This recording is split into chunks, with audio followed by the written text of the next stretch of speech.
cameras. Serious lineup. How are you guys? And they're all tied with the NSA. Yeah, I was going to say. We want it Sad all but true. Anyway. So what can you tell us about the new season? Well, we're hoping to expect more of the same in the sense of the kind of balance of story of the week, storytelling, and this larger overarching narrative that we're pulling together. But we're really hoping, as I hope we managed to in the last two seasons, to continue kind of advancing the game in terms of what is the machine. And now in this question, with the machine being free, the question for us really is if the machine has a plan, what is that plan?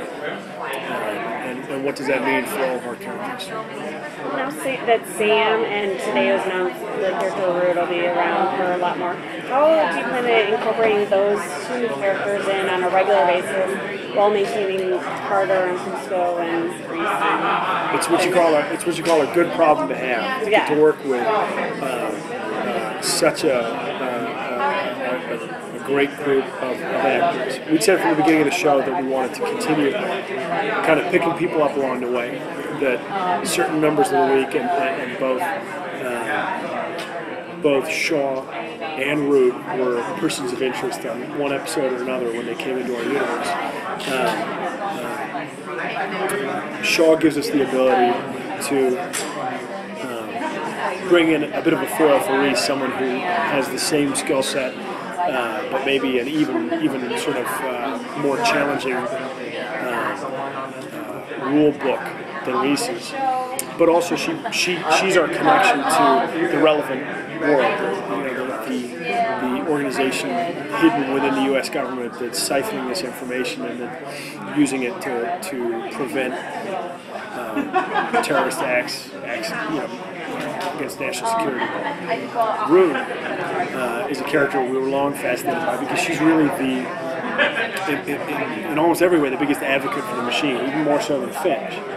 Finch, as we learned in the second season, has built a number of restrictions into the machine and kind of hobbled it. As Michael said in the panel today, there's a poignancy in the idea of creation, the kind of Promethean, Frankenstein myth of Finch creating a life, but then essentially robbing it of autonomy because he was a little scared of what it might do. Root, on the other hand, was and has been from the beginning just a believer in his creation and a believer in trusting it and letting it go free. So now that it is free, what it intends to do is one of the bigger questions for the season.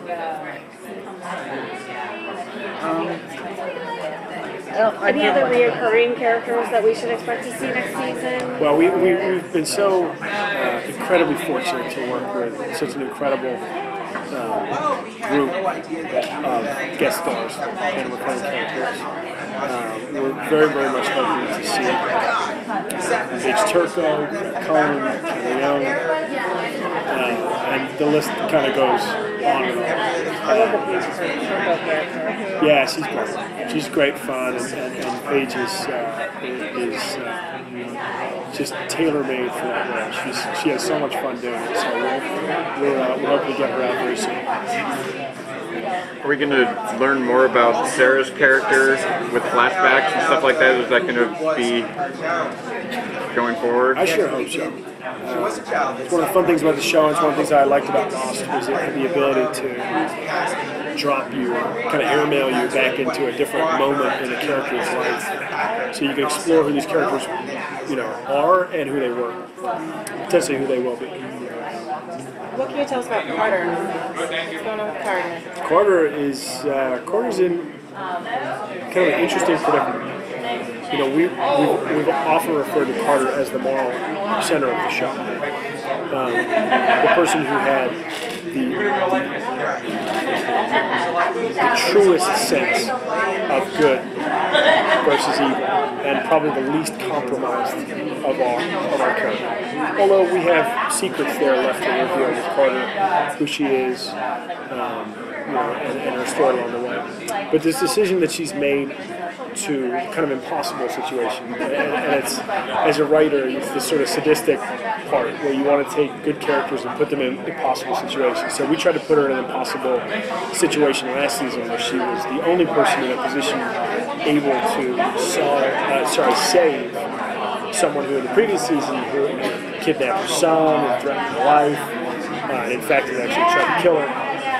So we thought that was kind of too delicious to pass up. So that odd relationship, how that's going to play out next season, her relationship with Elias, but now the fact that she's back in uniform allows her simultaneously both less latitude to work with our team and more. She's only wearing the uniform for part of the day, so it gives her a little more of an opportunity to work with our guys at night. So, but yes, we definitely have some fun, some fun questions in terms of where her character goes.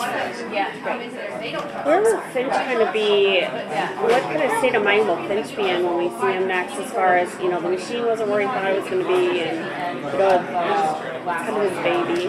Absolutely. Well, it's simultaneously he sort of let it go in the hopes that, in sort of trying to save it, he sort of set it free. But that's a difficult thing. There's more than a little bit, as Michael touched upon in the panel, there's more than a little bit of poignancy. There is a parental relationship there.